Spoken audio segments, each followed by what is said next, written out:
All right, Aries, you are putting a new life for yourself on a timer, and it doesn't need to be that way right now. So, clock time, time pressure in a rush, and then new life.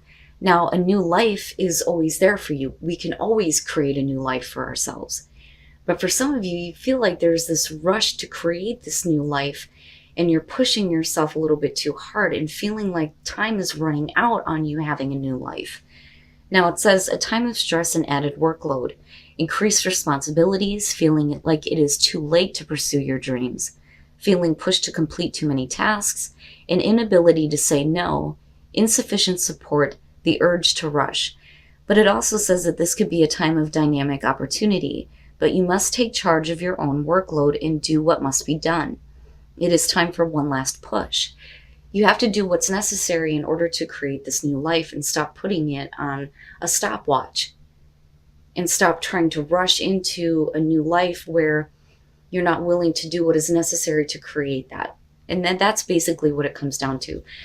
But I feel like for a lot of you, it's like time's running out. Time is running out. I want this new life, but it's ticking away. But it's not that way. It doesn't have to be that way. And I think that that's kind of tying into where some of you may be going dark. So fated to suffer. The moon phase here is the waxing gibbous and the stage is depression. It says feeling confined into a script, which is never a good thing for Aries. Forced by another and never really fought. Heading toward a destination of pain. The sentence says, if you know the future, you forsake your choices. My God, if I can read. Anyway, if you know the future, you forsake your choices. Only with no fate, life is free to unfold into unknown shores. And again, there is no fate but what we create for ourselves.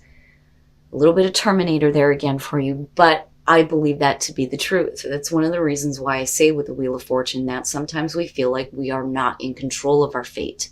That shit just happens to us, but that is truly you being on autopilot. Now, going dark. It says, once upon a time we believed in fairy tales. They were the voice of common sense, the educational tool which prepared us to duty, danger, and morals. Some things we would never accept if they were told by a single voice. So the world arranges us to hear them with 1,000 voices, 1,000,000 voices.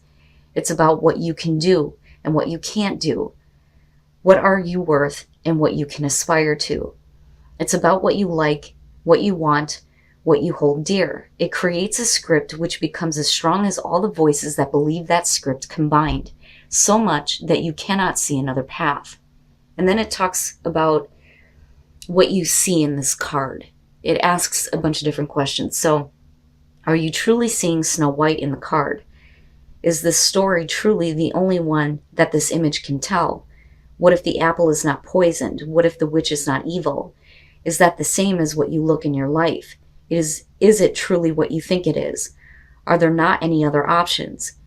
Is the option of others honestly better than ours, even if they are many and we are only one? Are you fated to suffer? It is not that there is no suffering in the world. The point is that there is no fate. You are not fated to suffer. You are not fated to suffer. And don't look at your situation as I'm always suffering, my time is running out to have a better life or a new life. All right, Aries. Here is your overall, the King of Cups. Now, this could definitely be about a person that you are focused on. Could be water, male, female, doesn't matter. But I also look at the Kings as what we're projecting outward. So this could be about somebody who's becoming more emotionally available or open to you. That, or it could be the other way around. It just depends here. But this could also be about you needing to get control over your emotions, right? But we'll see how the King of Cups is playing out here. Okay, so in the past, the moon. Now, if you are dealing with a person looking at the moon as the past, you're not really clear on what is happening, not being realistic, somebody not being grounded in reality. Being confused, projecting unrealistic fears and expectations onto things. It's the illusion. But the light of the moon is there. There's always that beauty to the moon. And this could also suggest that this is, the subconscious part of yourself that you're having to face. But I kind of look at this as the situation that, you were in involving another person, which is possible for some of you. Not really understanding, not knowing what's going on, not seeing things clearly. In the present, the Emperor. I love your card in this deck. It's so masculine, right? Now, with the Emperor coming out of the moon, who is in control? Do you feel like you are getting control over confusing emotions? And is that why we're looking at the King of Cups? Or do you feel like you need to start taking control because you've allowed somebody else who is extremely confused to have too much control here? But again, we're talking about order. Order out of chaos with the Emperor here. But we'll see how this is tied in. Okay. Future conditions, the Ten of Wands. In order to get control, some of you are taking on way too much. And that may be where all this pressure is coming from with clock time. But we're coming back down. We're coming back down to reality out of the moon. Whether that, is your own personal moon or whether somebody else has been projecting that onto a situation with you. The Emperor, for me, is you in the present moment now going back to a place of control. But with the Ten of Wands, that control comes at a cost. But are we talking about another person who is placing burdens on you, or are they carrying their own burdens that are just too much for you? Maybe you don't want to get involved with somebody who has too much going on, especially if they're not willing to deal with those burdens. But like I said, for some of you, the cost here of getting control is taking everything on yourself. Your best path to follow, the Seven of Cups. And I do. Now that I'm starting to see this kind of unfold, I really do believe that this is going to have to do with a person here who may have been struggling with getting control over their own emotions attached to you. I don't think that they've been very realistic in the past. I don't think that they even understood their own emotions. But the question then becomes, are they getting control? But do they have some things that they need to deal with here? Because I look at the Seven of Cups and I think that this is about the expectations that you may have on this person. Because you're talking about fantasizing about how things could be, but not actually making fantasy reality. But it may also be that you need to stop looking at a person as a viable option for you because it may not be the right one, especially if nothing is happening.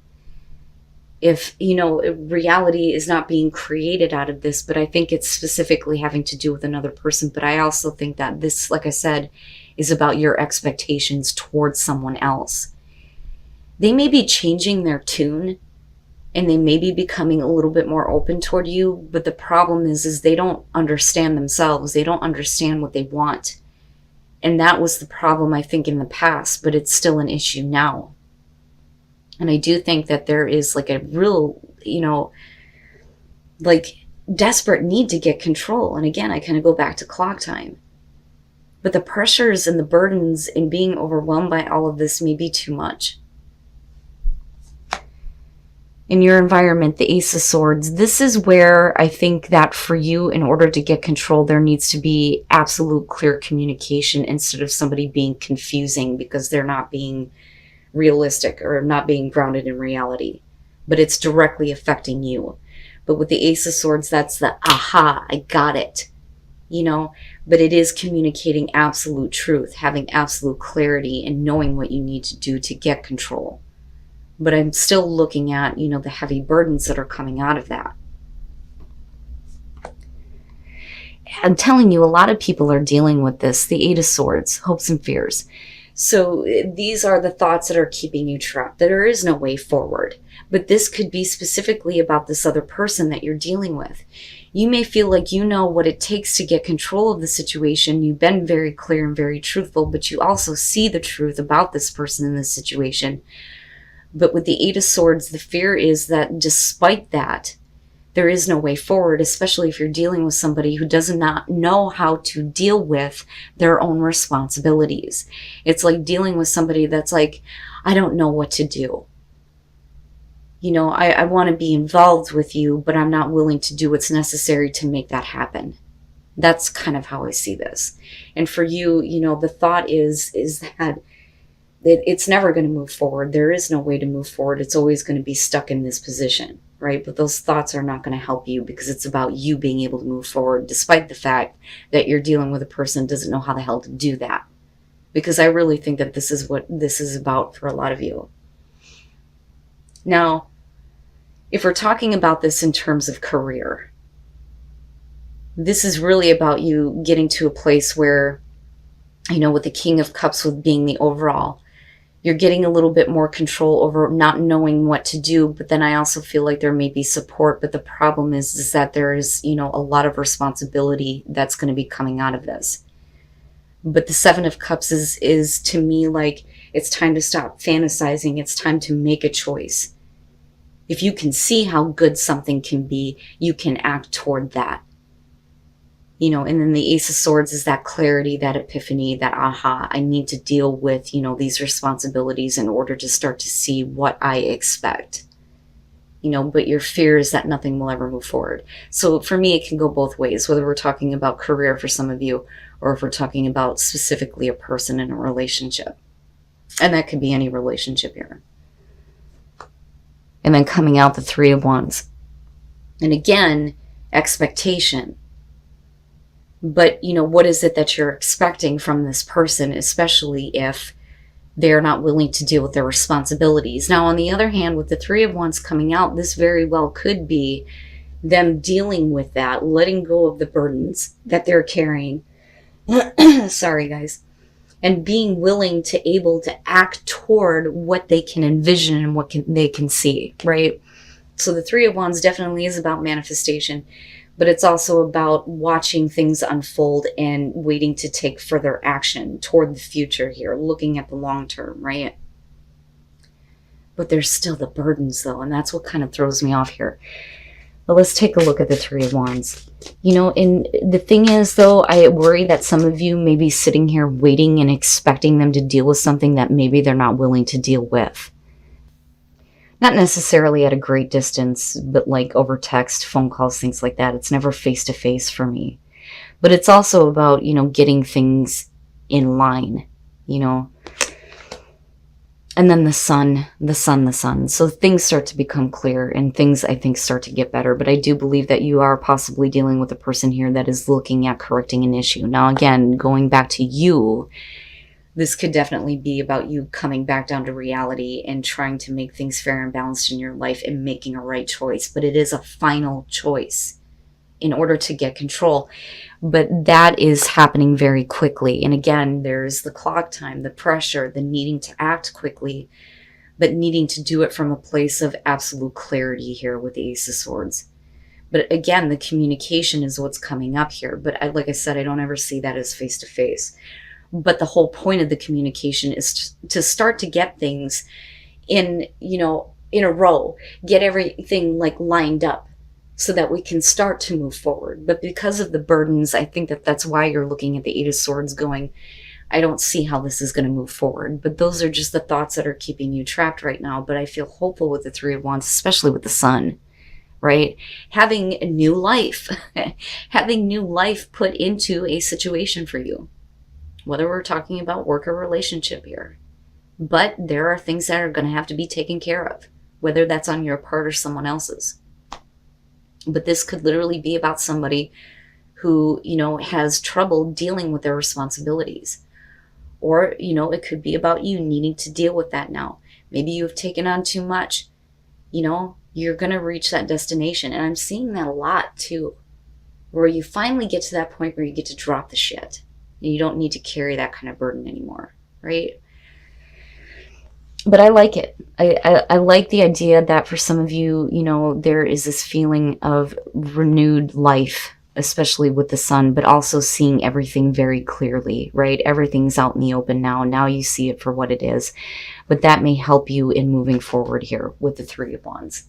right? But it's all about the action that you take toward your expectations, but it's also about being realistic about what you're expecting. And then adventure, very nice. So change is coming. That is going to heal your heart and spirit, and it's going to open up into a new adventure. It's perfect. And with the Three of Wands coming out, that's great.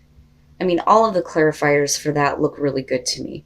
But I think that the Sun is the most helpful here, especially with the Ten of Wands being connected to all of this.